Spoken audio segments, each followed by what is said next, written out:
um concurso que nomeia muita gente, é um dos grandes concursos de 2025. E a gente sabe que, embora o edital venha prevendo o cadastro de reserva, que já foi adiantado isso, né, pelo termo de referência, nós sabemos que há cargos vagos. Então, ao todo, somando ali, os dois cargos são mais de 1.100 cargos vagos. E a tendência é de muitas nomeações novamente. Então, vocês podem se preparar para grandes chances de nomeação nesse concurso. Porque é tradicional do TJ isso, de ter muitas nomeações. Peguei, né, as matérias que eu já vinha estudando para oficial de justiça e fiz a revisão turbo, na revisão de véspera do CEISC. E foi uma grata surpresa, assim, né, em relação a tudo, a material, né, superou as minhas expectativas com o curso, né, porque eu só estava ainda na revisão, né, quando eu comprei o curso mesmo, alavancou o meu estudo. Nunca desisti, sempre manter uma rotina, porque eu percebia por mim, assim, às vezes, determinadas matérias eu ficava um pouco sem ver, enfim, aí quando eu ia ver de novo, né, aquela dificuldade, então é sempre manter e estudar todas, independente do gosto ou não, se é difícil ou não, é um alívio, porque assim, de tu olhar para trás e ver que toda a trajetória e tudo valeu a pena.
É um concurso que nomeia muita gente, é um dos grandes concursos de 2025. E a gente sabe que, embora o edital venha prevendo o cadastro de reserva, que já foi adiantado isso, né, pelo termo de referência, nós sabemos que há cargos vagos. Então, ao todo, somando ali, os dois cargos são mais de 1.100 cargos vagos. E a tendência é de muitas nomeações novamente. Então, vocês podem se preparar para grandes chances de nomeação nesse concurso. Porque é tradicional do TJ isso, de ter muitas nomeações.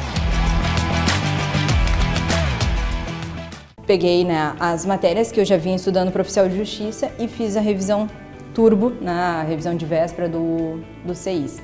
E foi uma grata surpresa, assim, né, em relação a tudo, a material, né, superou as minhas expectativas com o curso, né, porque eu só estava ainda na revisão, né, quando eu comprei o curso mesmo, alavancou o meu estudo. Nunca desisti, sempre manter uma rotina, porque eu percebia por mim, assim, às vezes, determinadas matérias eu ficava um pouco sem ver, enfim.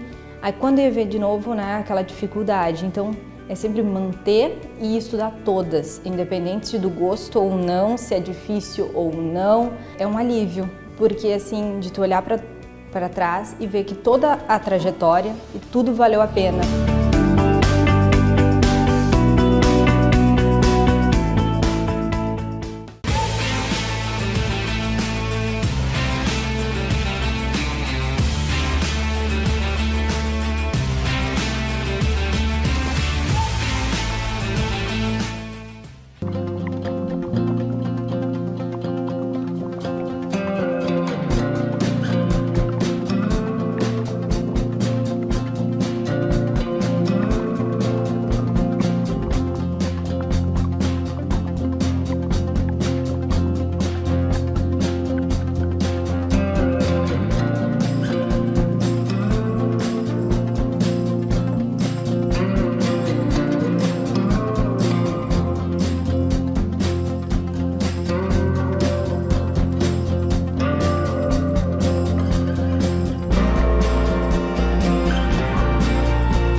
É um concurso que nomeia muita gente, é um dos grandes concursos de 2025. E a gente sabe que, embora o edital venha prevendo cadastro de reserva, que já foi adiantado isso, né, pelo termo de referência, nós sabemos que há cargos vagos. Então, ao todo, somando ali os dois cargos, são mais de 1.100 cargos vagos. E a tendência é de muitas nomeações novamente. Então, vocês podem se preparar para grandes chances de nomeação nesse concurso. Porque é tradicional do TJ isso, de ter muitas nomeações.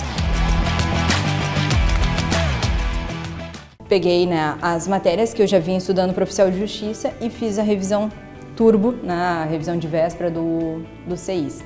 E foi uma grata surpresa, assim, né, em relação a tudo, a material, né, superou as minhas expectativas com o curso, né, porque eu só estava ainda na revisão, né, quando eu comprei o curso mesmo, alavancou o meu estudo. Nunca desisti, sempre manter uma rotina, porque eu percebia por mim, assim, às vezes, determinadas matérias eu ficava um pouco sem ver, enfim.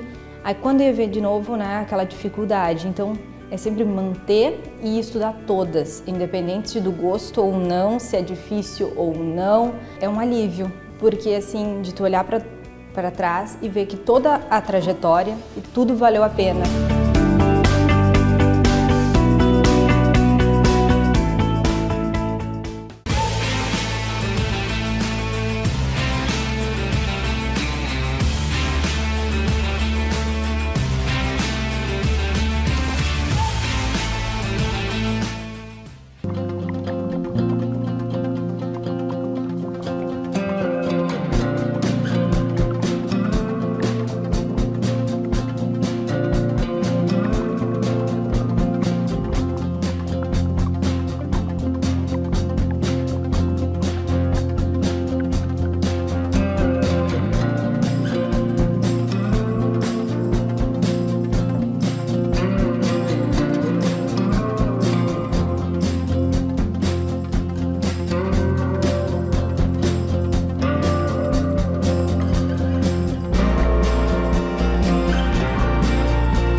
É um concurso que nomeia muita gente, é um dos grandes concursos de 2025. E a gente sabe que, embora o edital venha prevendo cadastro de reserva, que já foi adiantado isso, né, pelo termo de referência, nós sabemos que há cargos vagos. Então, ao todo, somando ali, os dois cargos são mais de 1.100 cargos vagos. E a tendência é de muitas nomeações novamente. Então, vocês podem se preparar para grandes chances de nomeação nesse concurso. Porque é tradicional do TJ isso, de ter muitas nomeações. Peguei, né, as matérias que eu já vinha estudando para oficial de justiça e fiz a revisão turbo, na revisão de véspera do CEISC. E foi uma grata surpresa, assim, né, em relação a tudo, a material, né, superou as minhas expectativas com o curso, né, porque eu só estava ainda na revisão, né, quando eu comprei o curso mesmo, alavancou o meu estudo. Nunca desisti, sempre manter uma rotina, porque eu percebia por mim, assim, às vezes, determinadas matérias eu ficava um pouco sem ver, enfim, aí quando eu ia ver de novo, né, aquela dificuldade, então é sempre manter e estudar todas, independente se do gosto ou não, se é difícil ou não, é um alívio, porque assim, de tu olhar para trás e ver que toda a trajetória e tudo valeu a pena.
Seja muito, mas muito bem-vindo, futuro servidor, futura servidora do nosso Tribunal de Justiça aqui do estado do Rio Grande do Sul. Meu nome é Mauro e nesta noite de sexta-feira nós temos este encontro para conversar sobre processo penal que virá no teu concurso. Como disse então, coloca para eles, Marcão, meu nome é Mauro, este aqui é o meu Instagram, será um prazer recebê-los lá. Eu costumo diariamente colocar conteúdos ali no @prof.mauro_stirmer, conteúdos que vão te ajudar certamente na aprovação relacionado a processo penal, direito penal e leis penais especiais. Então, seja muito, mas muito bem-vindo. Você que está nesta sexta-feira estudando, significa que você quer mudar de vida. E nos convites que eu fiz durante a semana, eu disse, assistam às aulas, façam a nossa revisão, façam os nossos cursos, te esforce. Por quê? Porque o tribunal vai mudar a sua vida.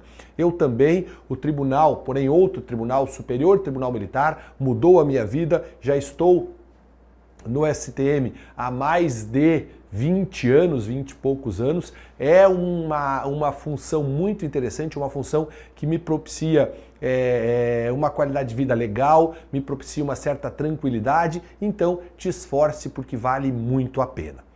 O objetivo desta aula, pessoal, é eu passar para vocês nesta 1h30, em torno de 1h30 que nós ficaremos reunidos, eu vou passar para vocês 2 momentos da persecução penal que a nossa banca gosta. Nós temos uma experiência, tá, nesta banca e ela gosta do tema inquérito policial, da primeira fase da persecução penal, e depois ela também gosta muito da segunda fase, lá no processo, ela curte muito comunicação dos atos processuais, e esta temática, esse macro tema de comunicação dos atos processuais tem muito a ver com o teu futuro cargo. Então a gente vai trabalhar inquérito policial num primeiro momento e depois comunicação dos atos processuais, seguindo a ordem lógica do processo penal, e lá no final você irá então entender esses 2 macro temas, inquérito e também relacionado ao o teu dia a dia, o teu afazer dentro do TJ, que é muitas vezes estas comunicações dos atos processuais. E eu inicio então, pessoal, a nossa aula, a nossa conversa sobre processo penal falando de inquérito policial. Mauro, o que é o inquérito policial? Nós temos que entender primeiramente, e isso a banca gosta, que inquérito policial não é processo. Processo, você pode anotar no teu manual caseiro, como sendo uma relação entre os sujeitos processuais. O processo seria a relação existente entre o juiz, entre a acusação pública e privada e entre a defesa. Esta relação é o processo. Sendo esta relação o processo, existe no processo os procedimentos comum, ordinário, sumário, sumaríssimo e aqueles especiais do júri, dos crimes contra a honra, dos crimes praticados por funcionário público, aqueles lá do rito especial da lei de drogas. Estes são procedimentos. E nós podemos conceituar procedimento como um conjunto ordenado de atos. E aí vem a primeira questão interessante sobre o inquérito policial. O inquérito policial, ele não é um processo, mas ele é um procedimento. E ser um procedimento tem consequência dentro do próprio processo. Como assim, Mauro? Ficou confuso. Não vai ficar mais. O procedimento, esse conjunto ordenado de atos, que dentro do inquérito policial está definido ali a partir do artigo 5º do nosso CPP, esse conjunto ordenado de atos vai ser o inquérito policial. E por ele não ser um processo, anota isso, uma nulidade nesse procedimento administrativo chamado inquérito, por si só não irá anular uma ação penal. Pode levar a um relaxamento de uma prisão que se tornou ilegal por conta de um equívoco no inquérito? Claro que sim. Mas se nós tivermos mais provas, nós poderemos lá no futuro termos uma condenação contra este sujeito do processo penal? Sim, poderemos. Por quê? Porque o inquérito policial é um procedimento administrativo e, portanto, ele não leva a uma nulidade na ação penal por um vício que ele continha. Então essa é a primeira informação importante dentro do conceito de inquérito. Depois ele é um procedimento preparatório. Por que preparatório, Mauro? Porque ele não tem um fim em si mesmo. O inquérito policial, ele prepara uma futura ação penal. É aquele conjunto ordenado de atos no qual o delegado de polícia busca autoria e materialidade para que o Ministério Público ofereça uma denúncia na ação penal pública ou um advogado ofereça uma queixa-crime na ação penal privada. Então ele é preparatório, ele não tem um fim em si mesmo. E ele é inquisitivo. E aqui nós teremos várias consequências. Ser inquisitivo o inquérito policial significa, ao fim e ao cabo, que nós não temos contraditório na fase do inquérito. E aí você pode perguntar, mas Mauro, eu não estou entendendo, porque eu li a Constituição, eu tive aula de direito constitucional nessa semana, e eu aprendi que é um direito fundamental esculpido no artigo 5º, que ninguém pode ser privado dos seus bens ou de sua liberdade, aqui agora, de sua liberdade, sem o devido processo legal, materializado por conta da ampla defesa e do contraditório. E tu está dizendo que no inquérito policial eu não tenho contraditório? É isso mesmo. O nosso inquérito policial ele é inquisitivo. Mas e como que no final você pode, ao final da ação penal, ser condenado se o contraditório não foi respeitado no inquérito. Ele não é respeitado no inquérito porque ele fica guardado, ele fica diferido, ele é aqui mitigado para ser usado lá na ação penal. E por conta disso, tem questões de prova sobre a diferença de elemento informativo e de prova penal. O elemento informativo é aquilo que é produzido no inquérito, porque no inquérito nós não temos contraditório, pois o inquérito é inquisitivo.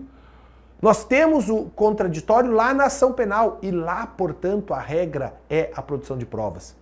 Então, no inquérito que é inquisitivo, eu vou produzir elementos de informação, elementos informativos. Já lá na ação penal, lá sim há o contraditório, lá eu produzo prova. E um detalhe importante que eu anotaria se estivesse no teu lugar. Não é possível, conforme aduz o artigo 155 do CPP, que nós tenhamos uma condenação com base exclusiva em elementos informativos. Por quê? Porque se isso ocorresse, aí sim haveria desrespeito ao contraditório. O que você aprendeu na aula de constitucional não é possível. Então o inquérito policial ele é inquisitivo. Fazer um recorte aqui para ter o caderno ficar completo. Mas Mauro, se ele é inquisitivo, no inquérito policial eu não tenho nenhuma prova? Tem prova sim. O próprio artigo 155, na parte final, excetua 3 situações em que, embora em que pese o inquérito ser inquisitivo, ele tem a produção de provas durante a sua existência, que são as provas cautelares, as provas irrepetíveis e as provas antecipadas. Uma prova cautelar, por exemplo, é uma busca e apreensão do armamento realizado no inquérito.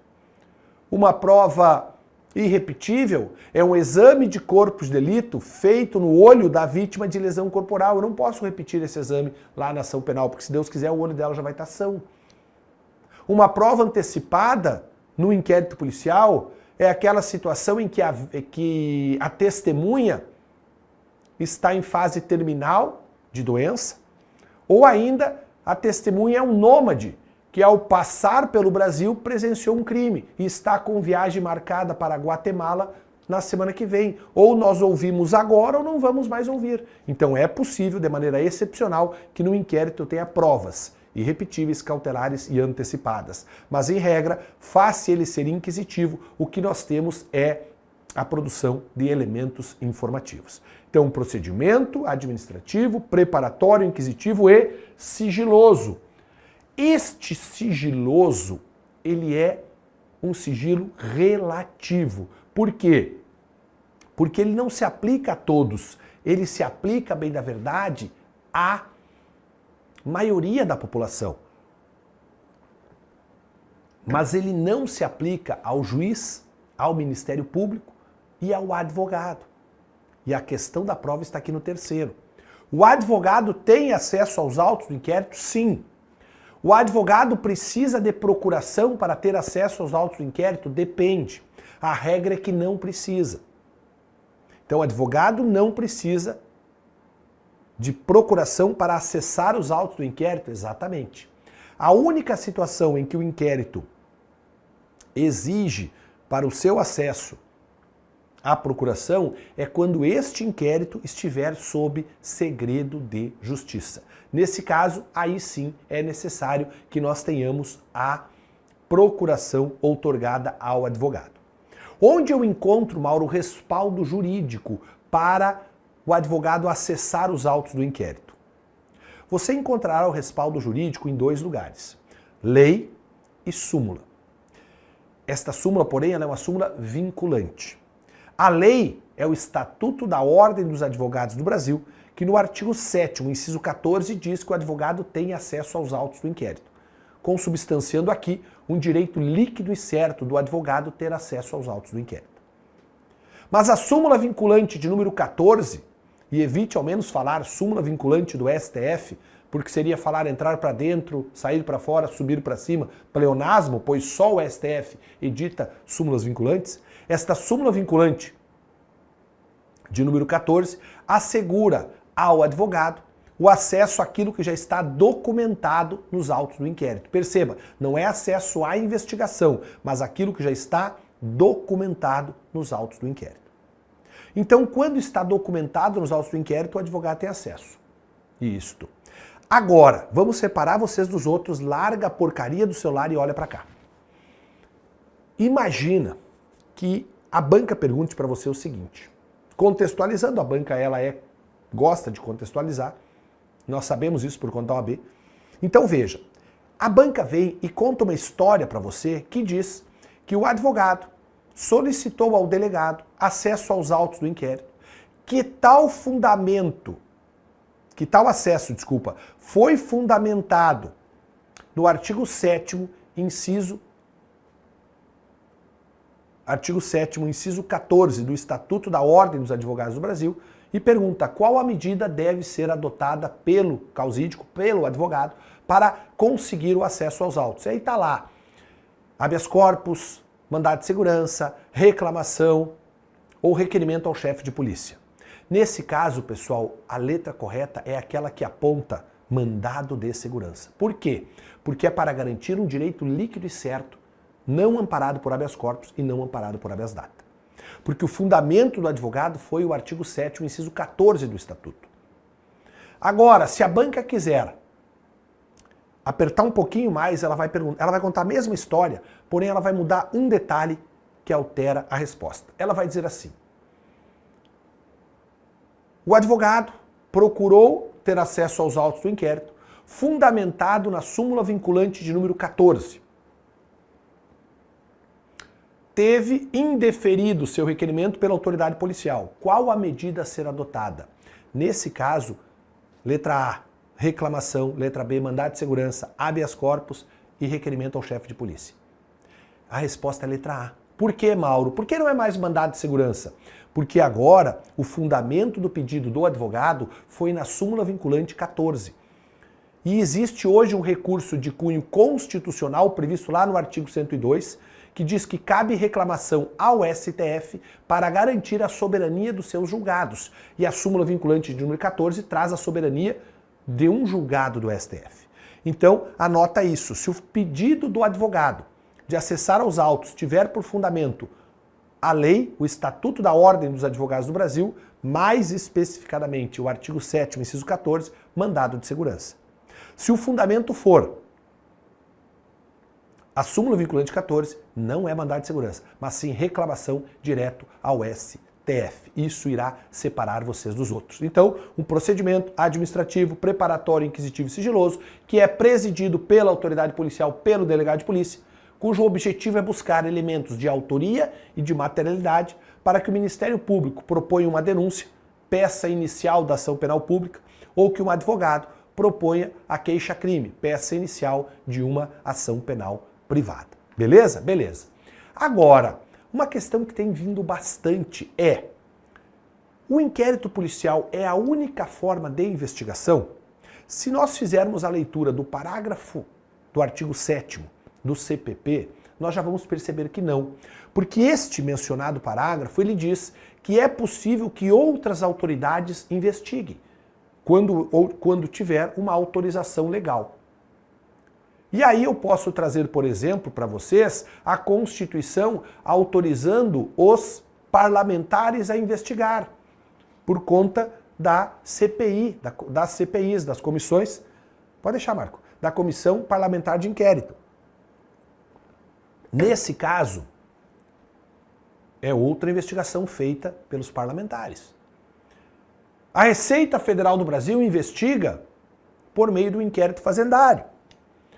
Onde eu trabalho, a Justiça Militar, nós não temos inquérito policial, nós temos inquérito policial adjetivado de militar, que não é um delegado que investiga, mas são oficiais das Forças Armadas.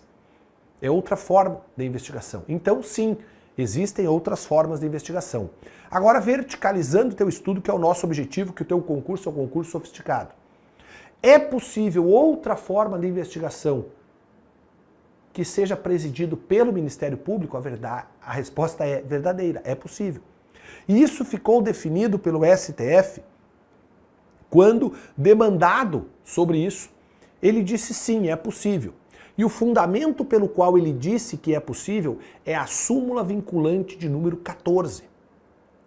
E também, tá, o fundamento ali do próprio artigo 7º, que não exclui.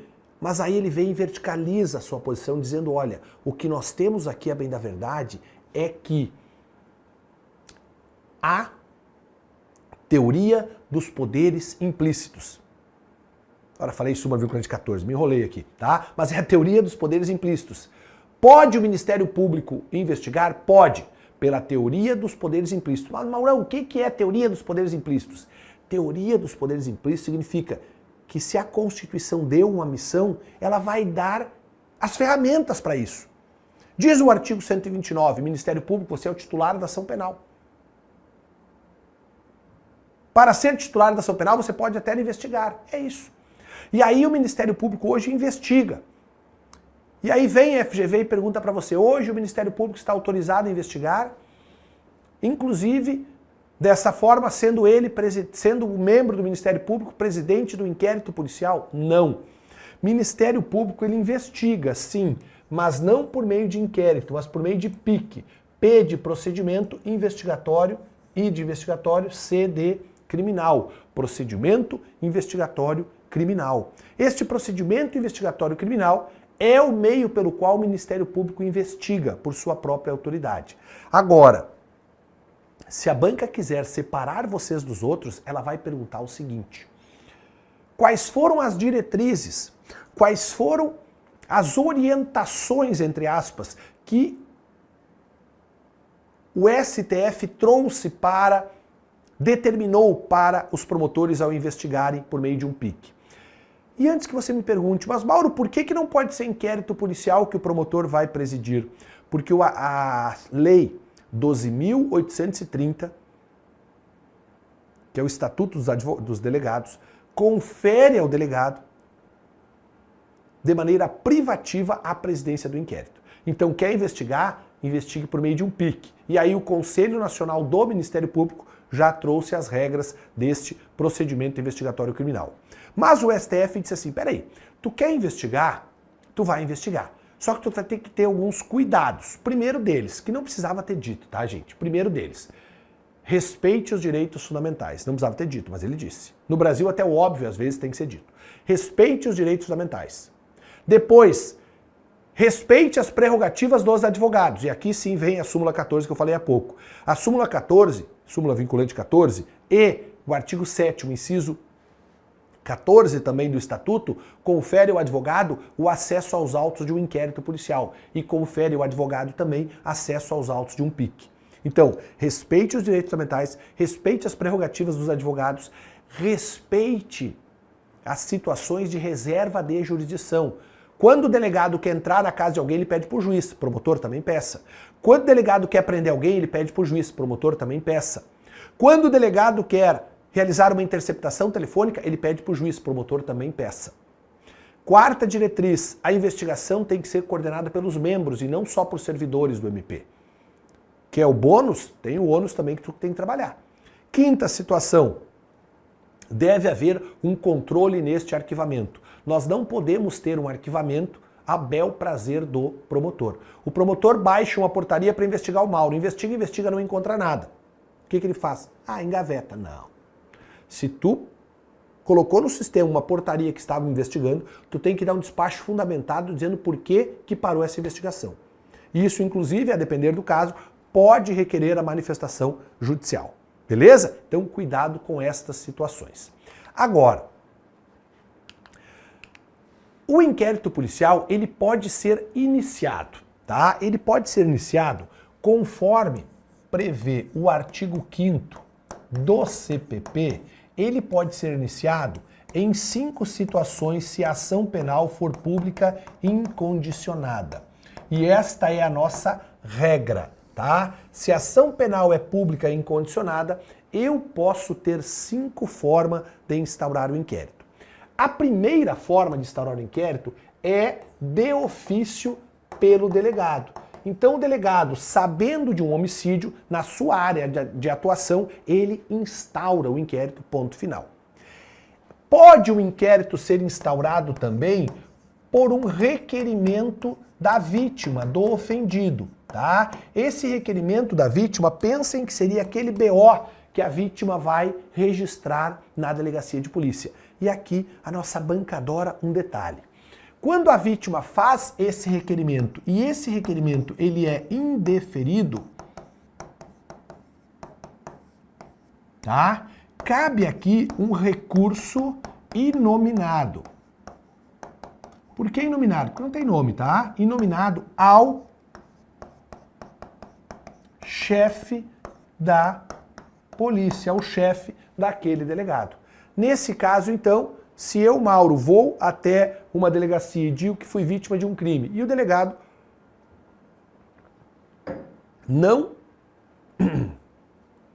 instaura o inquérito, estamos diante de uma situação em que haverá possibilidade, na forma do artigo 5º, parágrafo 2º do CPP, eu ingressar com o recurso ao chefe de polícia. Terceira forma de instaurar inquérito é por meio, tá, de uma requisição, tá? Essa requisição poderá vir do juiz ou do promotor, beleza? E aqui nós vamos separar vocês dos outros. Olha para mim, olha nos meus olhos aqui. Quando o delegado, número 1 aqui, de ofício instaura o inquérito policial, só que esta instauração foi arbitrária. Essa instauração foi arbitrária. Foi instaurada com abuso de poder, com abuso de autoridade. É possível trancar esta ação penal? Em tese, sim. Para o seu trancamento, nós vamos usar um habeas corpus, chamado de habeas corpus profilático ou habeas corpus trancativo. Trancativo é mais fácil, né? Para trancar a ação penal, mas a banca já chamou de profilático. Então esse habeas corpus trancativo ou profilático é aquele que você vai buscar o trancamento de um inquérito policial se você entender que ali tem uma ilegalidade, um abuso de poder que pode afetar a liberdade, o direito de ir, vir e permanecer da pessoa que está sendo investigada. Beleza? Beleza. Então, se o delegado instaura um inquérito de ofício, eu impetro um habeas corpus contra o delegado de polícia, é ele o coator, e a autoridade que vai analisar esse inquérito é o juiz da comarca. Beleza? Beleza, tranquilo, Mauro. Agora, imaginem que o delegado recebe uma requisição, um ofício requisitório do juiz ou do promotor. E a requisição, segundo a doutrina, tem sinônimo de ordem. Embora você saiba que não existe hierarquia entre juiz, promotor e delegado, mas aqui preferiu a lei fixar uma posição maior ao juiz e ao promotor, dizendo, olha, você pode requisitar. E o juiz requisita. Vamos pegar você, que está indo para o TJ, vamos colocar o juiz como requisitor. E o juiz, então, requisita. Este juiz requisitou em manifesto ato abusivo. E você quer trancar esse inquérito. Você vai lançar mão de uma impetração de um habeas corpus. Onde você irá impetrar? Ah, Mauro, no juiz da comarca, porque é o delegado que está me investigando. Não, não, não. Neste caso, seja uma requisição do juiz ou do promotor, você vai impetrar um habeas corpus lá no Tribunal de Justiça. Porque o coator aqui não é mais o delegado. O delegado é um longa-manos. O coator aqui é o juiz ou o promotor que, de maneira abusiva, requisitaram a instauração do inquérito. Então, cuidado com isso, tá legal? Requisição, o delegado deve cumprir, é uma ordem, então ele está agindo como longa-manos. Ele está agindo sob ordem do juiz ou do promotor, que, se é abusiva, levam à possibilidade de um habeas corpus trancativo que será manejado junto ao TJ. Tanto o juiz como o coator, tanto o promotor como o coator. Beleza? Beleza.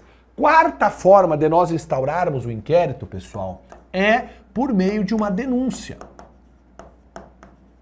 Essa denúncia pode ser de qualquer pessoa do povo, tá? Qualquer pessoa do povo, então, Esse meu P é horrível, minha letra é horrível, mas meu P ele se puxa. Tá? Qualquer pessoa do povo pode, então, propor denunciar um crime. Essa denúncia, ela poderá ser uma denúncia, tá? Uma notícia crimes ou uma delatio crimes. O que é notícia crimes? É você falar, delegado, o crime aconteceu. Delatio crimes, o crime aconteceu. E quem foi o autor é o Marcos, que está aqui, meu diretor hoje. Nesse caso, então, notícia crimes, qualquer um, delatio crimes, eu digo quem foi, a meu sentir, o autor do crime e o delegado instaura. Sabe o que é cobrado também? É isso aqui, ó. Quando essa denúncia for anônima, anônima, ou, cuidado com esse nome feio aqui, apócrifa. O que é uma denúncia anônima ou apócrifa?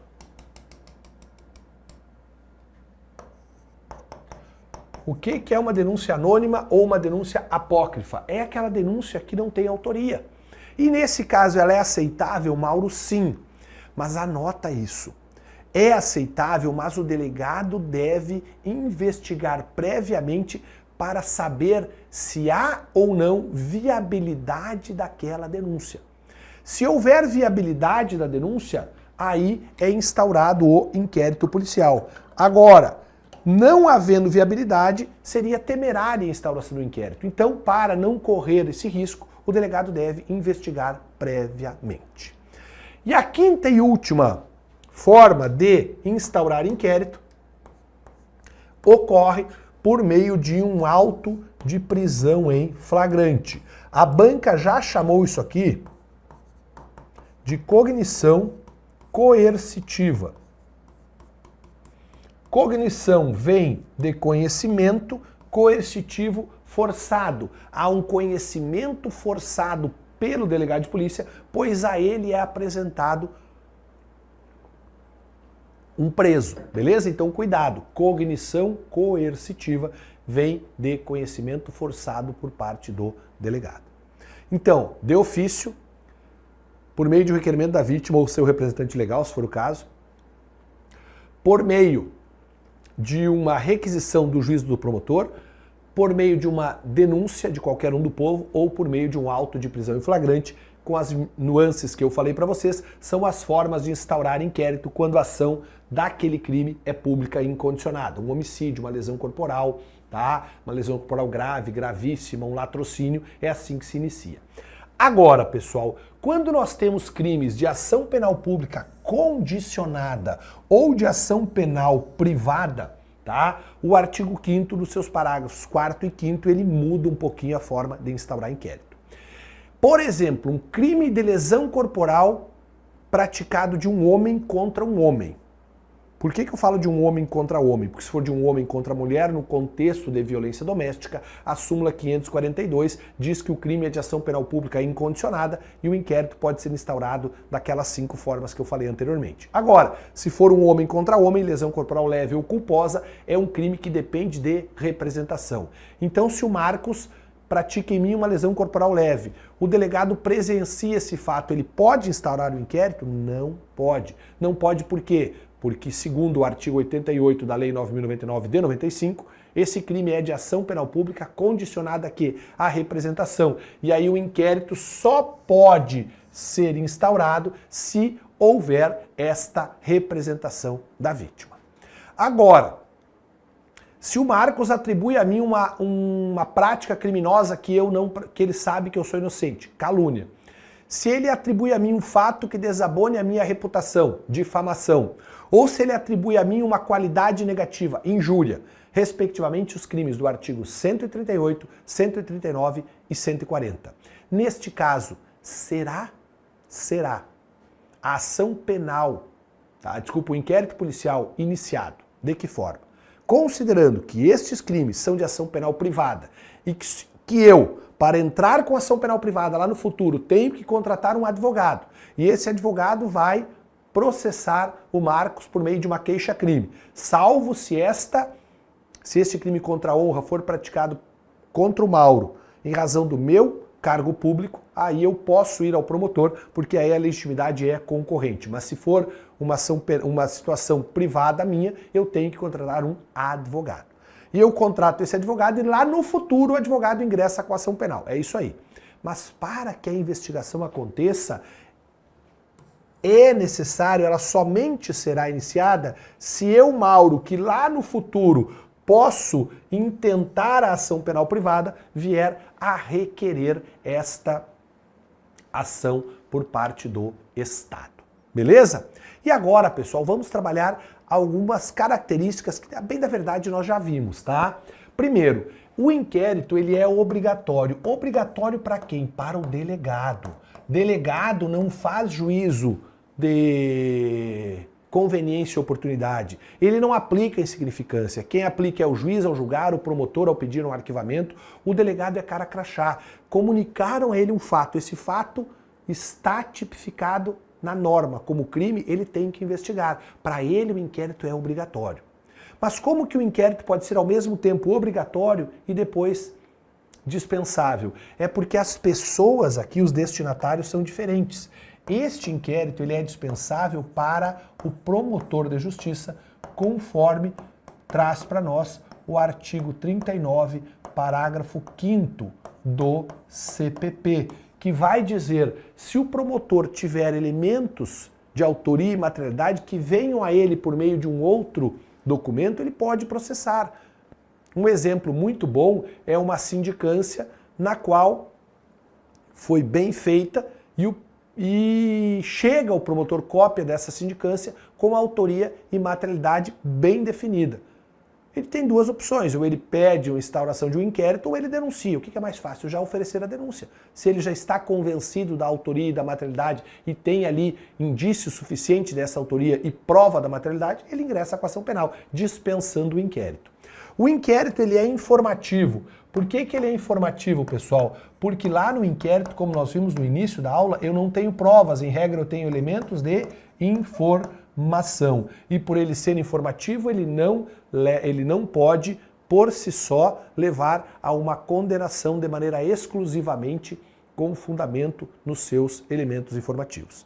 Mauro, existe exceção aqui? Claro que sim, que são aquelas 3 provas que são produzidas no inquérito: cautelar, irrepetível e a antecipada. Ele é escrito, não precisa falar, ele é relativo, nós já vimos, mas esse sigilo, desculpa, relativo não, ele é sigiloso, tá? Mas esse sigilo é relativo, porque não se aplica ao juiz, ao MP e ao advogado, tá? Ele é inquisitivo, porque o contraditório fica diferido para a ação penal, já vimos essa parte também, tá? Ele é indisponível, aqui é importante. O delta, jamais. Olha para mim aqui. No direito, usar advérbios de negação como nunca, jamais, é raro. É raro por quê? Porque, em regra, nós temos exceção. O inquérito é sigiloso. Sempre? Não. Não se aplica para aquele outro. O delegado não pode arquivar o inquérito. Jamais, jamais. Aqui não tem exceção.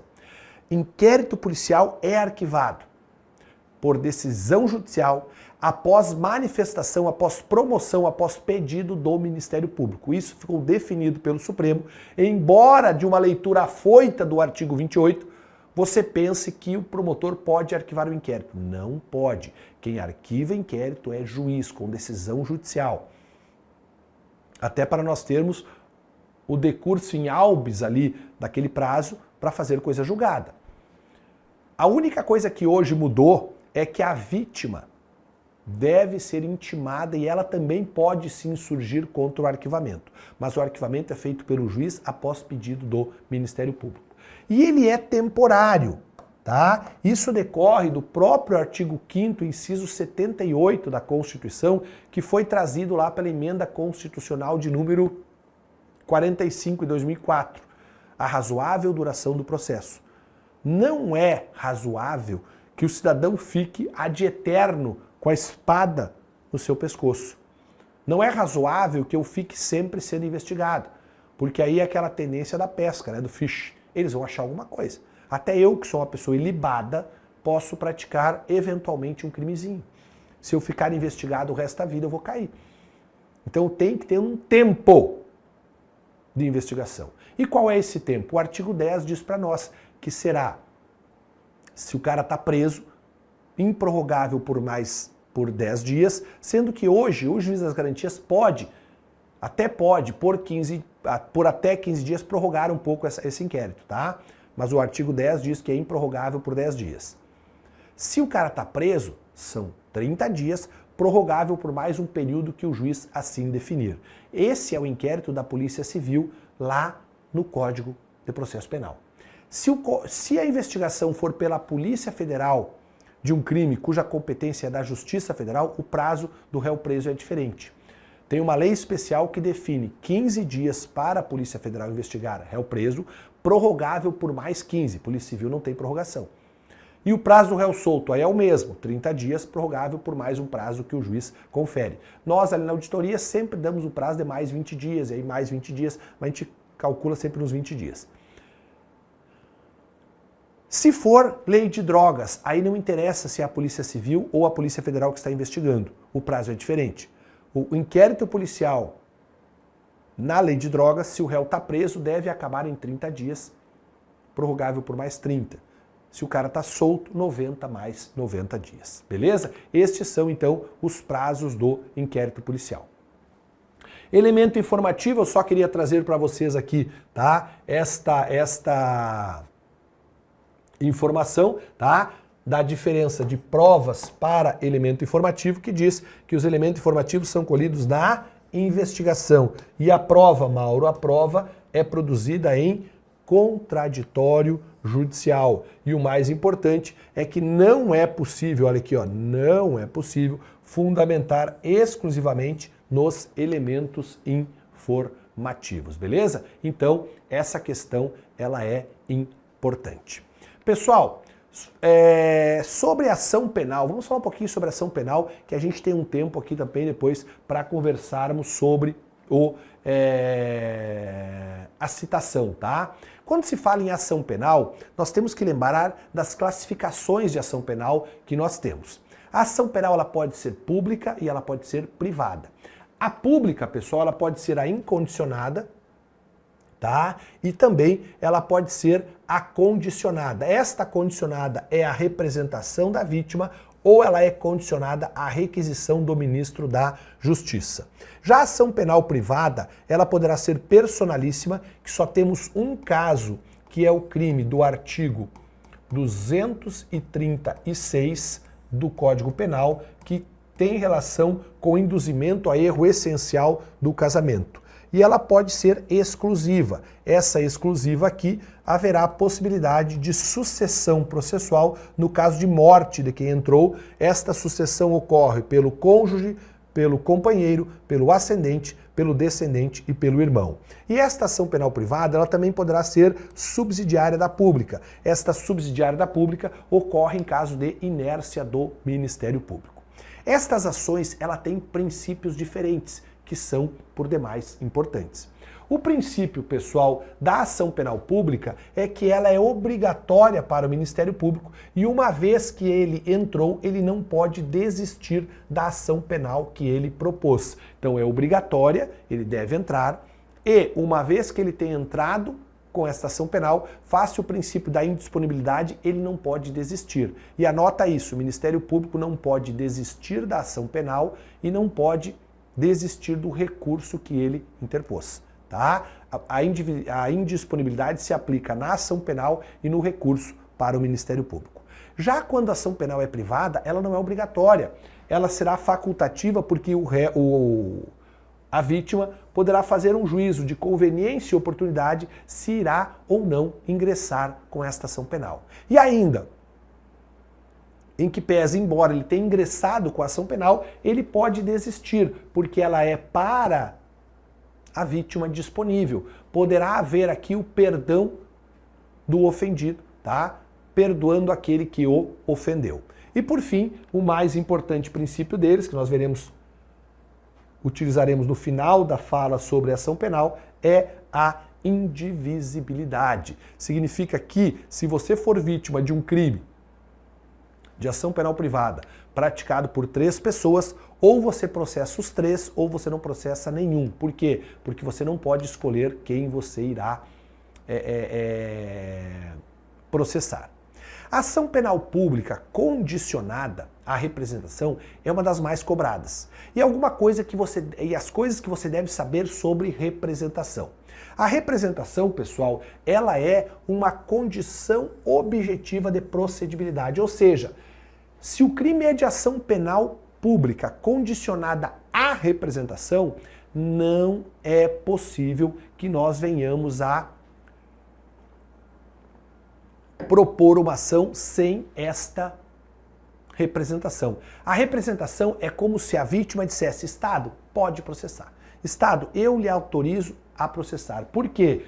Porque eu, Estado, tenho interesse nesta persecução penal contra aquele cara. Então eu fui vítima de lesão corporal, eu digo: Estado, pode processar. O Estado, com isso, tem uma condição objetiva para proceder contra aquela pessoa. Mauro, há um formalismo? Não há. Eu posso falar para o policial, posso falar para o promotor, posso falar para o juiz, dizendo: eu quero representar contra o cidadão. Então não há formalismo. Ela não vai vincular o Ministério Público, tá? Embora eu diga, pode processar o Marcos, o Ministério Público, se não tiver autoria ou materialidade, ele não vai processar. Mas para ele investigar, eu tenho que representar. Então eu represento e o Ministério Público depois vai analisar se entra ou não entra com a ação penal, tá? Eu tenho um prazo para isso, Mauro? Sim. A partir do momento em que você sabe quem é o autor do crime, você tem um prazo decadencial de 6 meses para representar. Se eu não representei no prazo de 6 meses, operou-se a extinção da punibilidade pela decadência. Agora, se você representou, se você autorizou o Estado a processar aquele cidadão, você pode, perdão pelo pleonasmo, tá? Mas você pode voltar atrás. É possível, abre aspas, grandes aspas, voltar atrás após você ter representado? A resposta é sim, é possível. Como que se chama este, aspas, voltar atrás? Chama-se retratação, tá? Chama-se retratação. Esta retratação, ela é possível? Sim. Mas cuidado, isso cai em prova. Eu posso, abre aspas, voltar atrás até que momento? Eu digo, delegado pode investigar, promotor pode investigar. Quando é que eu vou dizer, promotor, não investiga mais? Eu posso fazer isso até que esse promotor venha a oferecer a denúncia. Veja que ela é irretratável depois de oferecida, ou seja, antes eu posso me retratar. Para você não esquecer na prova, use esse recurso mnemônico aqui, retrô.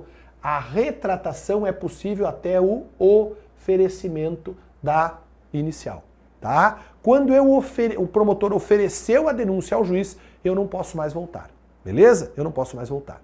Agora, nesse período, eu posso autorizar e desautorizar, autorizar e desautorizar, posso. É a chamada retratação da retratação. É possível até fechar aquele período lá de 6 meses, beleza?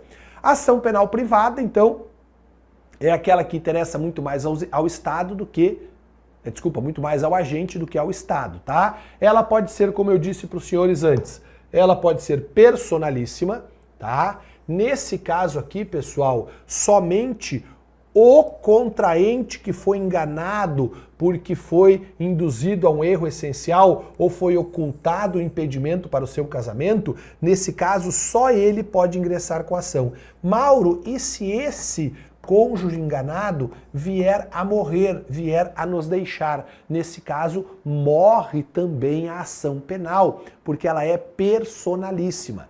E é isso que vai diferenciá-la da exclusiva. Mas não esqueça, a personalíssima, nós só temos um caso no ordenamento jurídico, que é o artigo 236.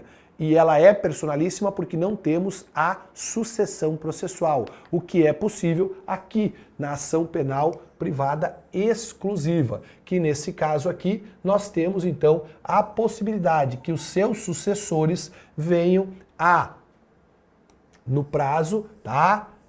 de 60 dias, o CAD, que é cônjuge, companheiro, ascendente, descendente ou irmão, eles podem assumir a titularidade da ação penal. Mauro, e se numa ação penal exclusiva o autor da ação morrer, qual é o prazo que o cônjuge, companheiro, ascendente, descendente ou irmão tem para assumir a titularidade, para sucedê-lo na ação penal? O prazo é de 60 dias. E se não houver esta assunção em 60 dias, opera-se a perempção na forma do artigo 60 do Código de Processo Penal. Vou repetir. Se morrer o autor de uma ação penal privada exclusiva, os seus sucessores têm um prazo de 60 dias para ingressar com a ação penal, para ingressar na ação penal privada exclusiva, sucedê-lo lá. Se não fizerem em 60 dias, opera-se a perempção, conforme previsão no artigo de número também 60 do Código de Processo Penal. E a última ação penal privada é a ação penal privada que é subsidiária da pública. Aqui, pessoal, o crime nasceu de ação penal pública, porém, o Ministério Público perdeu o prazo. O Ministério Público perdeu o prazo para ingressar com a ação. Qual é o prazo, Mauro, que possui o Ministério Público para ingressar com ação penal? Se o réu está preso, o MP possui 5 dias para denunciar. Se o réu está solto, o Ministério Público possui 15 dias para denunciar. Na verdade, o Ministério Público possui esse prazo para adotar uma providência, que poderá ser denúncia, poderá ser pedido de arquivamento, poderá ser pedido de diligência, poderá ser pedido de arquivamento. Tá? Então o Ministério Público tem que fazer alguma coisa. Até mesmo a propositura de um acordo de não persecução penal. Mas ele tem que fazer alguma coisa. Se ele não fizer nada, se ele ficar inerte, tá? Aqui, ó, se ele ficar inerte, aí surge para a vítima o direito de contratar um advogado para ingressar com ação penal privada subsidiária da pública, tá? Aqui estão os prazos que eu havia falado com vocês e aqui é a inércia. E onde está a previsão legal para que o Ministério Público possa, para que a vítima possa impetrar também não está correto, propor esta ação penal? Aqui, ó, no artigo 29, que, juntamente com a Constituição Federal, diz que será admitida ação penal privada nos crimes de ação penal pública, se não for intentada no prazo legal pelo Ministério Público. Mas um detalhe, o Ministério Público continua podendo atuar na ação penal privada. Ele poderá, no caso de ação penal privada subsidiária da pública, ele poderá repudiar a queixa-crime que foi apresentada e, no seu lugar, apresentar uma denúncia substitutiva. Ele poderá aceitar aquela queixa-crime apenas aditando-a. Ele poderá propor meios de prova, se for o caso, e ele poderá, é o mais legal, no caso de desídia, de negligência do querelante, do autor da ação penal privada, ele pode reassumir esta titularidade. É o que prevê o artigo 29. Agora, cuidado, alguns detalhezinhos aqui, tá? Para que um advogado apresente uma queixa-crime, ele necessita de uma procuração, sim, mas não é aquela procuração ad judícia, aquela procuração para o foro em geral. É necessário que nós tenhamos uma procuração com poderes específicos, tá? Outra informação importante, pessoal, é que o Ministério Público, mesmo em caso de ação penal privada, tá? O Ministério Público poderá aditar esta exordial, essa inicial lá da ação penal privada. Aqui o 46 fala dos prazos que eu já trouxe para os senhores. Para a gente fechar a aula de ação penal e irmos para o ponto final, que é comunicação dos atos processuais, como eu disse no início da nossa aula. Pessoal, existem 2 institutos que só existem na ação penal privada. E detalhe, é na ação penal privada personalíssima e na ação penal privada exclusiva. Esses institutos que eu vou falar a partir de agora, que são a renúncia e o perdão do ofendido não se aplicam à ação penal privada subsidiária da pública. Por que, Mauro? Porque se acontecer alguma das situações que eu vou apresentar aos senhores agora, nós teremos uma situação de reassunção daquela ação pelo Ministério Público. Quando é que eu tenho a renúncia, então? A renúncia, pessoal, ela ocorre no inquérito policial, antes do início da ação penal. É quando a vítima do crime de ação penal privada diz assim, eu não vou processar esse cara. Eu vou renunciar, o Marcos ofendeu ao Mauro, atribuiu ao Mauro uma qualidade negativa. Eu digo, quer saber? Não vou processar o Marco. Eu estou fazendo o quê? Estou renunciando. Esse ato é unilateral, não interessa se o Marcão quer ou não quer. Eu simplesmente renuncio. Isso é possível na ação penal privada, personalíssima exclusiva, mas antes da ação penal. É um ato exclusivo da vítima, tá? Cuidado só com isso aqui. Princípio da indivisibilidade que eu disse ali no início que eu iria usar bastante. Esse princípio, ele traz para nós, essa informação, ele traz para nós o seguinte, que nós temos a obrigação de processar todos. Como assim, Mauro? Nós temos a obrigação de processar todos. Esse todos que eu digo, pessoal, imagina o seguinte, o A, o B e o C vêm e atribuem a mim uma qualidade negativa, praticam o crime de injúria. Eu tenho que processar todos. Eu não posso renunciar ao direito de processar o A. Se eu renunciar ao direito de processar o A, esta renúncia se estende ao B e ao C. É isso que diz o artigo 49, que a renúncia dada a um, a todos se estende. Beleza? Beleza. Então, sobre renúncia é isso. E sobre perdão, Mauro? Bueno, sobre o perdão, pessoal, nós temos que saber que ele é um ato bilateral e que é possível, tá, dentro do processo até que ocorra o trânsito em julgado. O que é um ato bilateral? É que tem que ter aceitação. O perdão só irá extinguir a punibilidade se a pessoa, se o querelado da ação penal privada aceitar este perdão. Mas, Mauro, quem é que vai ser louco de não aceitar o perdão? Imagina, você está me processando, eu desde o início sustento que eu sou inocente e eu tenho prova disso. E aí vem você no meio da ação, aí, Mauro, vou te perdoar. Eu digo, não quero. Não aceito o perdão, porque eu vou até o final dessa porcaria e eu vou ser absolvido e depois vou te processar por danos morais.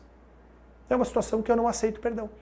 Então o perdão deve, para produzir efeito, ser aceito. Este perdão só pode ocorrer depois do início da ação penal. Agora, cuidado com o artigo 51.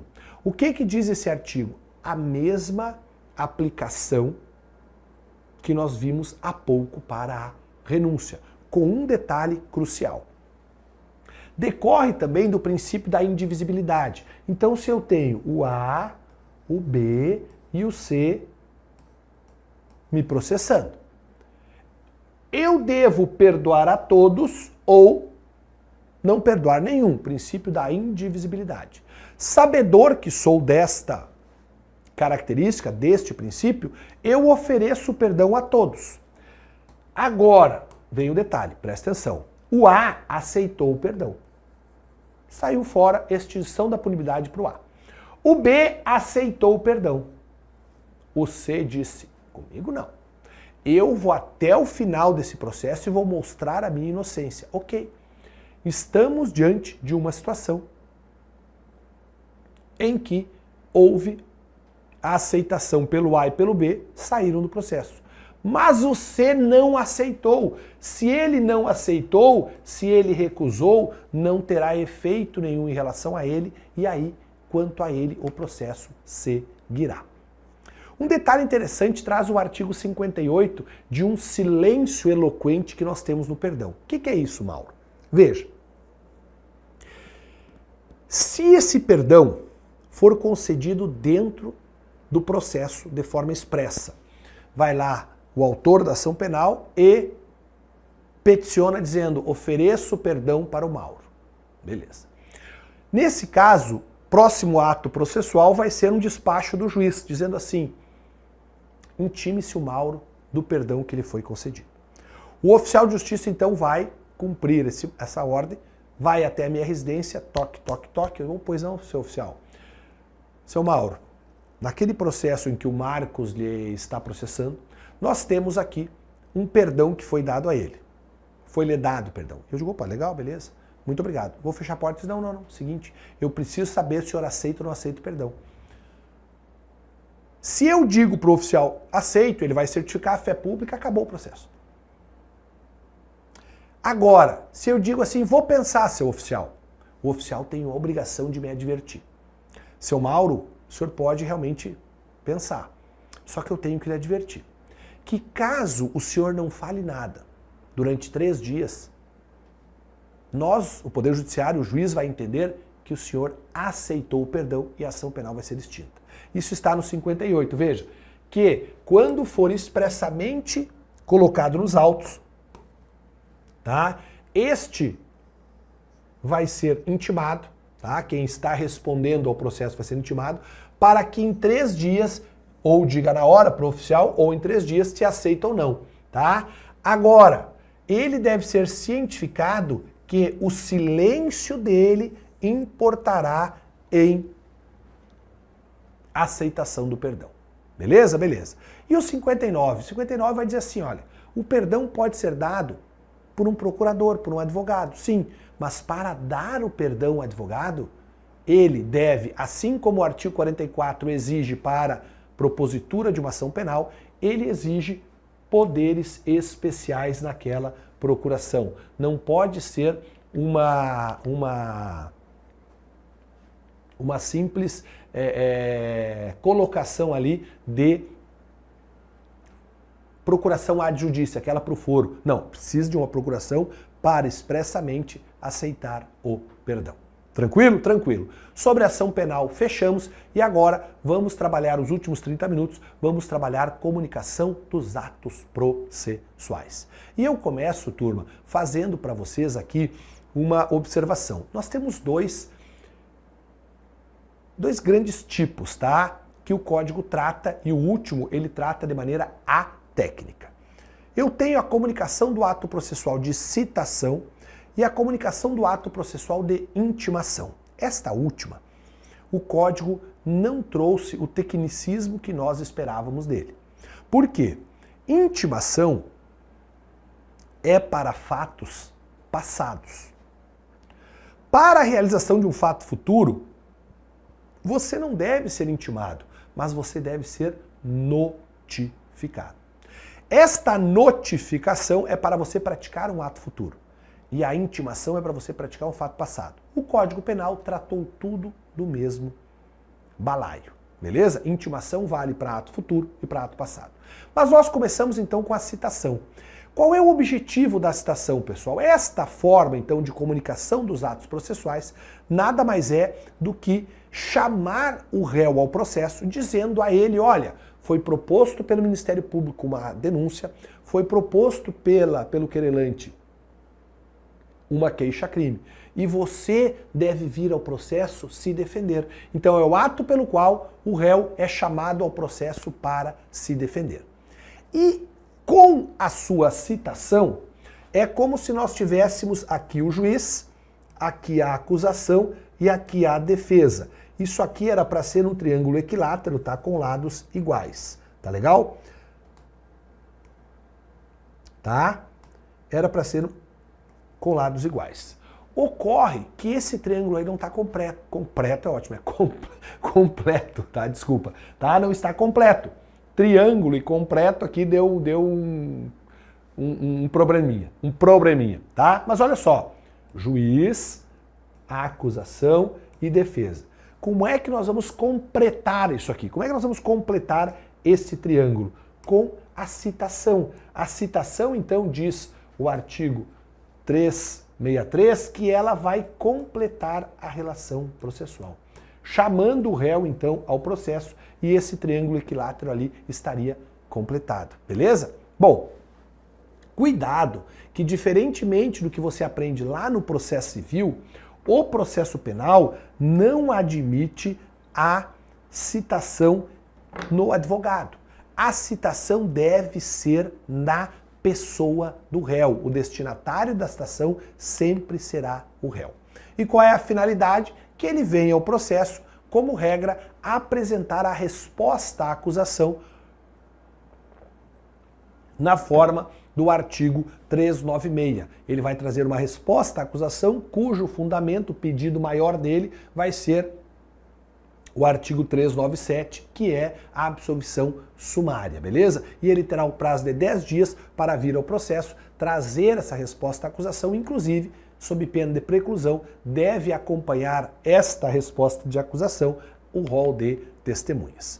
Quais são as duas espécies que nós temos de citação e as consequências, especialmente das citações fictas? A primeira espécie mais importante, mais usual, pessoal, é a citação real. Esta citação real é aquela cumprida na pessoa do réu pelo oficial de justiça. O oficial de justiça cumpre, então, um mandado, uma carta precatória, uma carta de ordem, até mesmo uma carta rogatória que venha de outro país para nós. Mas a real é aquela que o oficial de justiça olha nos olhos do cidadão e diz: você está citado. Mas às vezes isso não é possível. E aí o Estado hoje possibilita, o direito possibilita duas situações de citação ficta, em que a gente presume que o réu foi citado, que o réu foi cientificado. A mais tradicional e mais antiga delas é a citação por edital, tá? E a novidade que em 2008 surgiu, que veio oriunda do processo civil, é a citação por hora certa. Veremos cada uma delas a partir de agora. A primeira, citação real, é aquela então cumprida pelo oficial de justiça que vai cumprir um mandado, uma carta de ordem, uma carta precatória, uma carta rogatória. Falaremos todas elas já já. Mas todas têm requisitos intrínsecos de dentro e requisitos extrínsecos de fora, a ser realizado pelo oficial. Quais são os requisitos intrínsecos que vão se aplicar às cartas e aos mandados? Vamos falar do mandado, tá? O mandado de citação, tá? Que vai corporificar aquela ordem, vai ter o nome do juiz, se for ação penal privada, do querelante ou Ministério Público, o nome do réu, tá? Onde ele mora, qual é o objetivo, tá? O dia que ele deve comparecer e a assinatura do juiz e do escrivão, ou na Justiça Federal, do diretor de secretaria. Nesse caso, eu tenho os requisitos de dentro do mandado. O que é bastante cobrado são os requisitos de fora do mandado, que são os chamados requisitos extrínsecos. O que deve ser feito pelo oficial ao cumprir uma citação real? Duas coisas, tá? Primeiro, ele vai ler o mandado e vai entregar uma contrafé, uma cópia desse mandado ao citando. Por isso que a citação é sempre na pessoa do réu. E depois ele vai certificar, tá? Declarando todos os fatos que ali ocorreram, inclusive se houve aceitação ou não, o dia e a hora em que ela ocorreu. Isso é importante para fins de início da contagem do prazo. Tranquilo? Então não esqueçam, a citação real, ela tem o requisito intrínseco de dentro do mandado, que é cuidado pelo cartório, e o requisito extrínseco, que é cuidado pelo sujeito chamado oficial de justiça. Tranquilo? Tranquilo. Mauro, quando é que o oficial de justiça na esfera penal pode cumprir o mandado? Na esfera civil existem algumas exceções. Na esfera penal não há o código excelente. Então, se o código excelente, respeitada a inviolabilidade do domicílio, pode ser cumprido em qualquer hora, em qualquer lugar. Beleza? Respeitado a inviolabilidade do domicílio. Eu posso cumprir à noite? Posso, num clube, numa praça. Eu não posso bater lá às 3 horas da noite querendo entrar na casa do cara para citá-lo. E aí eu estaria ofendendo o quê? A inviolabilidade do seu domicílio. E quando o réu mora em outra cidade? Quando ele mora em outra cidade, é possível que um juiz peça um favor para outro juiz. Esse pedido de favor se materializa por meio de uma carta precatória. Ocorre então quando o réu está fora da área de jurisdição do juiz que está processando, tá? Mas dentro do Brasil, tá? Dentro do Brasil. Nesse caso, deve, à luz do artigo 353, ser enviada uma carta precatória. Essa carta precatória vai ser enviada por um juiz chamado juiz deprecante, que é aquele que envia. E vai ser recebida por um juiz deprecado, que é aquele que vai cumprir o favor para o seu colega. Uma vez cumprido esse favor, ele devolve a carta para o juiz, então, que o deprecou. Fundamento na tela, artigo 353, tá? Que vai falar sobre como e quando nós devemos usar esta carta precatória. Agora, cuidado, tá? Esta carta precatória, ela tem um caráter itinerante. O que é isso? Quando o juiz deprecado encaminha para o juiz deprecante, o juiz deprecante encaminha para o juiz deprecado e o juiz deprecado percebe, por meio do oficial que lá trabalha, que esse réu não está mais na cidade, mas está em outra cidade, ele não vai devolver para o juiz deprecante, ele vai encaminhar para o outro juiz e apenas comunicando este aqui. Se há tempo hábil de cumprimento, ele vai utilizar o parágrafo 1º do artigo 355 e vai encaminhar para o outro juiz. Isso é o caráter itinerante da carta precatória. Essa carta precatória, se for urgente, pode ser encaminhada por fax, por e-mail, até por WhatsApp. A própria legislação autoriza. Então, o oficial de justiça cumpre o mandado na mesma área de jurisdição, o oficial de justiça cumpre uma precatória entre juiz de piso e o oficial de justiça também cumpre uma carta de ordem. Carta de ordem é de um tribunal para um juiz. Vou dar um exemplo, tá, que eu gosto. O artigo 29, inciso 10 da nossa Constituição, estipula que o prefeito seja julgado no Tribunal de Justiça. Então imaginem que o Tribunal de Justiça está julgando o prefeito. Este prefeito reside aqui na cidade do interior. É o prefeito da cidade do interior.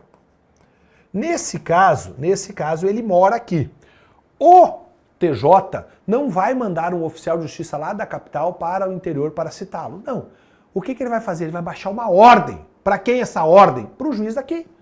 E esse juiz, então, vai lançar o cumpra-se nessa ordem e o oficial de justiça vai procurar o prefeito e vai citá-lo. Beleza? Isso é cumprimento de uma carta de ordem. Aproveitando a figura do prefeito, vamos a 3 situações que nós temos que ter um cuidado quando formos falar em citação real. Refiro-me ao prefeito, ao funcionário e ao preso. O militar, vou pegar um verde aqui. O réu militar, nos processos das justiças comuns, porque na nossa justiça militar é diferente, mas na justiça comum ele não é citado pelo oficial de justiça, ele é citado pelo seu comandante. O artigo 358 fala em chefe do respectivo serviço. Está falando do comandante. Então o comandante recebe um ofício do juiz, ele cumpre a citação e devolve para o juiz. Isso por função da hierarquia e da disciplina que envolve o militar e seu comandante.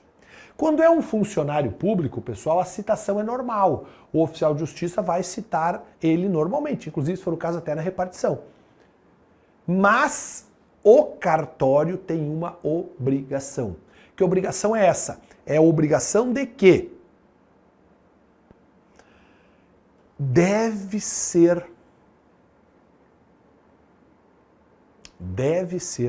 oficiado ao chefe desse funcionário. Por quê, Mauro? Para que a continuidade do serviço público, um dos princípios do serviço público, não sejam abalados. E nesse caso, esta comunicação visa a substituição daquele servidor que, eventualmente, tal dia, tal hora, deverá comparecer ao tribunal. Quanto ao réu preso, pessoal, até 2008, o réu preso era requisitado para ser citado. E ele recebia um ofício requisitório lá no presídio, na penitenciária, era conduzido até a presença do juiz para contar sua versão, de surpresa. Atualmente, eu e um preso temos o mesmo direito de ser citado pessoalmente. Então, é o oficial de justiça, na forma do artigo 360, que vai até o parlatório, vai até o local lá do presídio e, conversando com o preso, o cita como se fosse na minha casa. beleza? Cuidado com isso. Agora, olha que interessante que a banca gosta. Se nós estivermos diante de um réu preso, na mesma unidade, aqui no estado do Rio Grande do Sul, aqui em Santa Maria, tá? Aqui em Santa Cruz, aqui em Porto Alegre, seja onde for no estado do Rio Grande do Sul, o cara está preso e em outra cidade está sendo processado. O oficial de justiça vai até a casa e diz que o cara está em local incerto e não sabido. E o juiz, como veremos daqui 2 minutos, determina a citação por edital daquele cidadão. E o cara está preso em outra cidade. Vamos imaginar que seja em Santa Maria o processo e o cara está preso em Santa Cruz. E o juiz determina a citação por edital. Nesse caso, cuidem comigo, a súmula 351. A súmula 351 vai dizer que esta citação é nula, tá? Quando ela for por edital do réu que está preso no mesmo estado, na mesma unidade de federação do juiz que o está processando, beleza? Cuidado, muito cuidado com isso. Agora entramos, pessoal, na citação editalícia. Esta citação por edital, nós devemos buscar na prova a palavra não encontrado.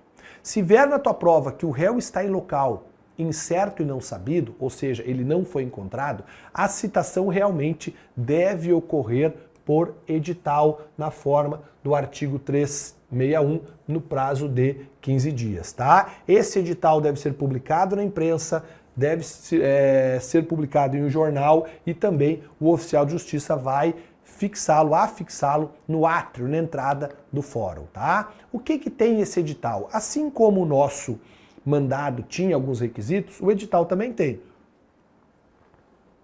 Ele vai trazer o nome do juiz, o nome do réu, assim como lá no mandado também sinais característicos, se não tiver o nome, o fim a que se destina, o local e a data, e o prazo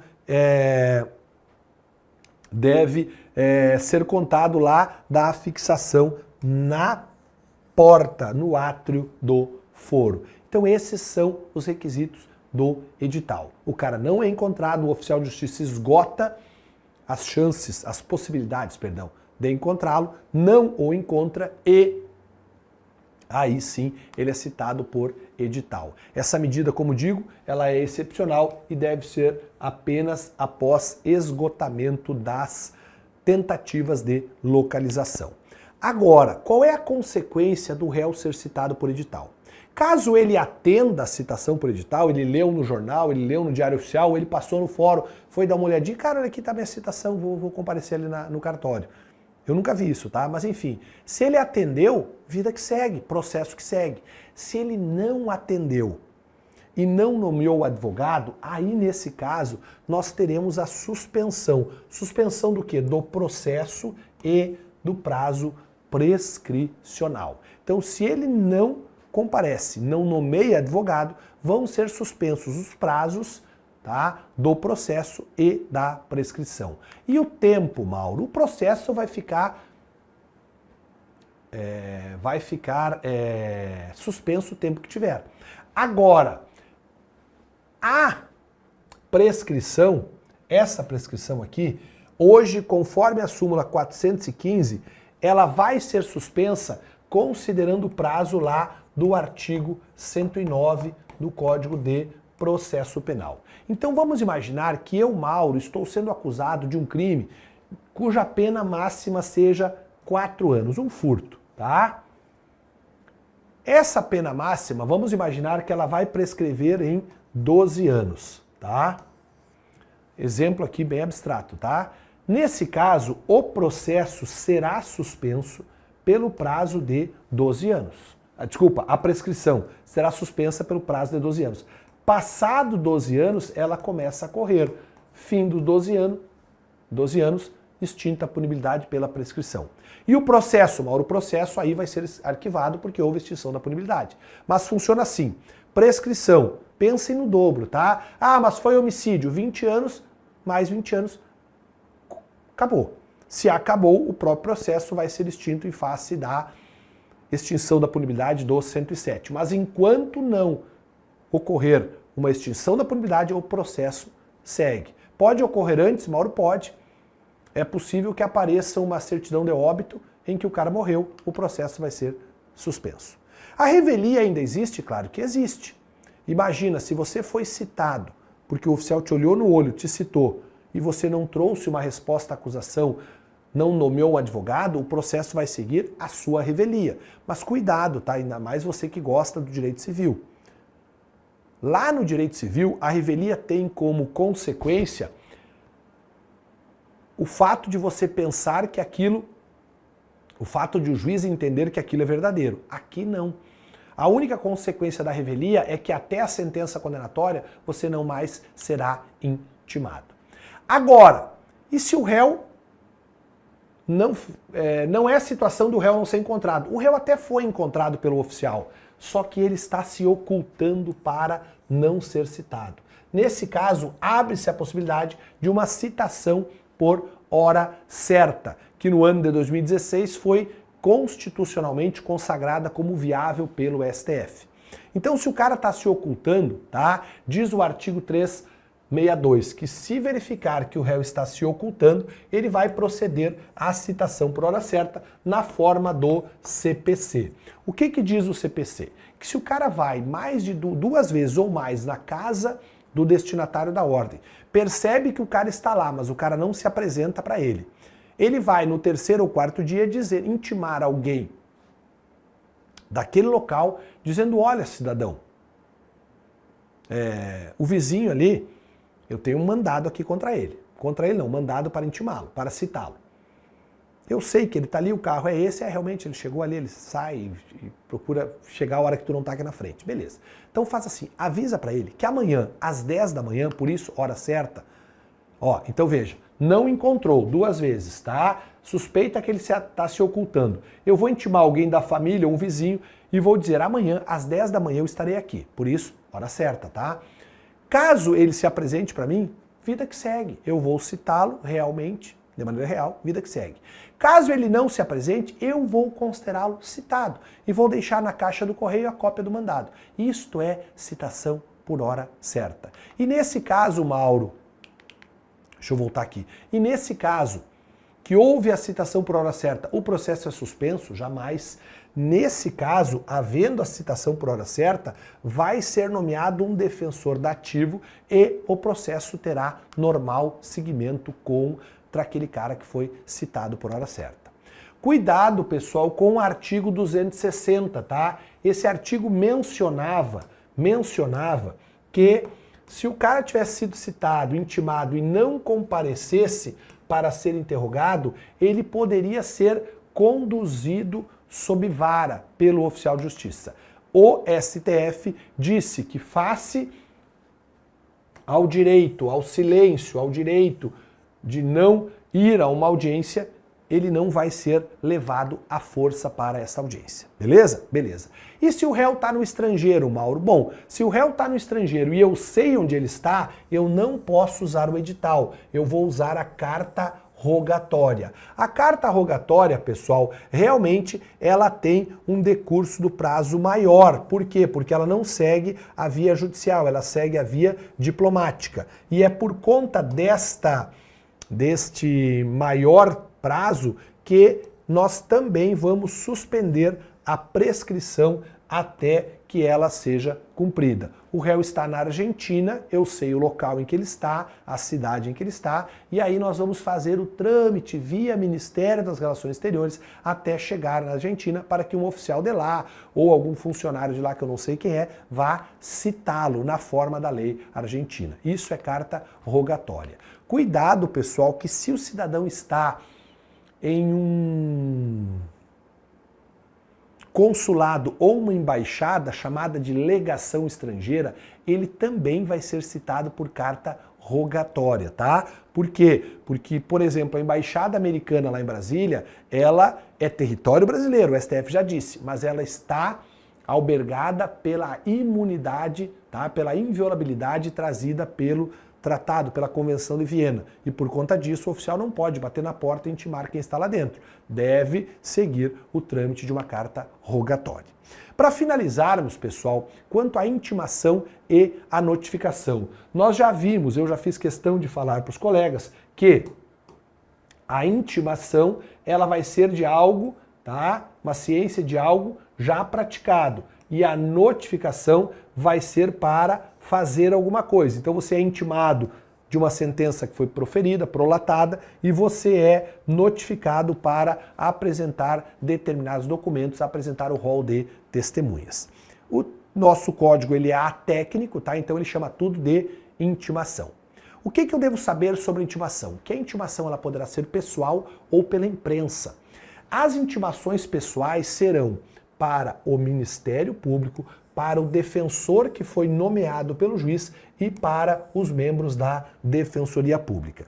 Já quando eu tenho, tá, um advogado constituído, um querelante na ação penal privada, um assistente de acusação na ação penal pública, vai ser por NE, vai ser por nota de expediente. Ah, Mauro, e se nesse último caso eles forem até o balcão e um servidor os intimar? Aí dispensa a publicação da nota de expediente, beleza? Então, o artigo 370, parágrafo 1º, vem a trazer estas informações aqui para nós. Tranquilo? Agora, olha só. Quando é que começa a correr, como é que é feita a contagem no prazo de uma intimação? Para isso, pessoal, eu vou fazer aqui uma pequena tabela que eu consigo te explicar tudo isso, tá? Vamos imaginar aqui, ó, uma segunda, uma terça, uma quarta, uma quinta, uma sexta, um sábado, um sábado, um domingo e uma segunda. Só para você entender, depois eu te mostro na lei, tá? Olha só, vamos imaginar que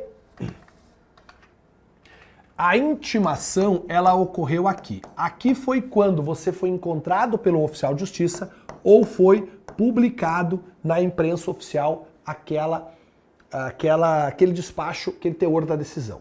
Quando é que é o primeiro dia? É aqui? Não, o primeiro dia é aqui.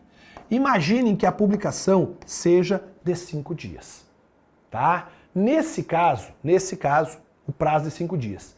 Terça é o dia 1, quarta é o dia 2, quinta é o dia 3, sexta é o dia 4, sábado é o dia 5. Nesse caso, como o final caiu em um dia não útil, haverá o quê? Uma prorrogação e o quinto dia passa a ser segunda-feira. Eu vou mostrar onde está isso na lei, onde está isso na jurisprudência, tá? Eu não conto o primeiro dia, conto os demais dias de maneira corrida. Não há aqui contagem, como lá no civil, apenas de dias úteis, beleza? Agora imagine a seguinte situação. O processo, a intimação foi feita aqui, seja por oficial de justiça, seja por publicação. Nesse caso, o primeiro dia vai ser sábado não conta, domingo não conta, o primeiro dia vai ser na segunda-feira, tá? Então, se a intimação ou a publicação se deu na sexta, os próximos dias 2 que são não úteis não conta. O primeiro dia é o próximo dia útil. Agora, imaginem que a intimação ocorreu aqui, ó, na quinta-feira, tá? A intimação ocorre na quinta-feira, intimação aqui na quinta-feira, seja por oficial, seja por publicação. Sexta-feira é o primeiro dia, sábado é o segundo, domingo é o terceiro e segunda é o quarto, terça-feira acabou o prazo desse advogado. Esse advogado terá o quê? Que trabalhar, este Ministério Público terá que trabalhar no final de semana, beleza? Então, esta é a forma como deve ser contado o prazo. Onde eu encontro isso, Mauro? Aqui, vamos lá. Olha só. Diz, então, para nós, tá, que essas intimações serão pessoais e, se ocorrer em uma sexta-feira, o início, como eu disse ali, vai ser segunda. Segunda é feriado, no próximo dia, quando for útil. Isso está na súmula 310 do STF, tá legal? Agora, a súmula 710, ela vai trazer uma informação um pouco diferente. Vem cá comigo, olha só. Imagine o seguinte, aqui. Caso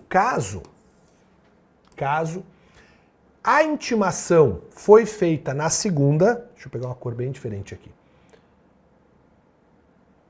A intimação foi feita na segunda, porém o mandado só foi juntado na quarta-feira. A intimação o oficial encontrou aqui, mas só que o oficial vai ao fórum apenas na quarta-feira, ele juntou. Eu pergunto, o primeiro dia vai ser aqui ou o primeiro dia vai ser aqui? No processo civil pode até ser aqui, mas para nós vai ser aqui. Não conta da data da juntada, mas sim da data da efetiva intimação. Onde é que eu encontro isso, Mauro? Agora eu vou colocar o teor exato das súmulas para vocês aqui. Aqui, ó, na súmula 710, que vai dizer que no processo penal o prazo conta da intimação e não da juntada aos autos. Beleza? A súmula 310 é aquela que já mostramos, né? Que se a intimação for na sexta, terá o prazo iniciado na segunda-feira. E uma questão legal para vocês é sobre a intimação do Ministério Público e Defensoria Pública. Se questionava muito se a intimação deveria ser na pessoa do promotor, quando ele lança a sua assinatura e aí começa a contagem, ou da efetiva entrega dos autos à Secretaria do MP ou da Defensoria Pública. Ora, se eu entrego hoje na Secretaria do MP ou intimo pelo EPROC hoje, mas o promotor só vem na sexta, o prazo começa na sexta. Não, senhor, o prazo já começou, ele que deu o jeito dele, tá? O prazo começa, tá, da efetiva entrega, tá, na secretaria ou no cartório daquele órgão. E por fim, pessoal, o parágrafo 1º do artigo 798 diz que não se computa, tá, o dia inicial. Lembra? Nossa intimação foi na segunda, tá? Segunda-feira não era computado. Nós começávamos com o dia 1 na terça-feira, tá? E o parágrafo 3º vai trazer aquele que acabou no sábado, lembra? Quando terminar no domingo ou num dia feriado, prorroga-se para o próximo dia útil. E não esqueça que aqui no processo penal, diferente do processo civil, nós temos os prazos contados de maneira contínua, ou seja, não são contados apenas os dias de expediente, os dias úteis. E aí, meu futuro servidor do Tribunal de Justiça, espero que você tenha curtido a aula, gostado da aula. Qualquer dúvida no @prof.mauristirmer, vocês me ajudam, me encontram, tá? E me ajudam a ajudá-los. 7 segundos para acabar o tempo, acho que atingi o meu objetivo. Quero agradecer todos que estão me assistindo, todos que fizeram com que essa aula chegasse até vocês. Eu tenho certeza que dará certo. Se deu para mim, não tenho dúvida que vai dar para ti. @prof.mauristirmer, você pode me dizer se gostou dessa aula ou não. Beijo grande, até a próxima.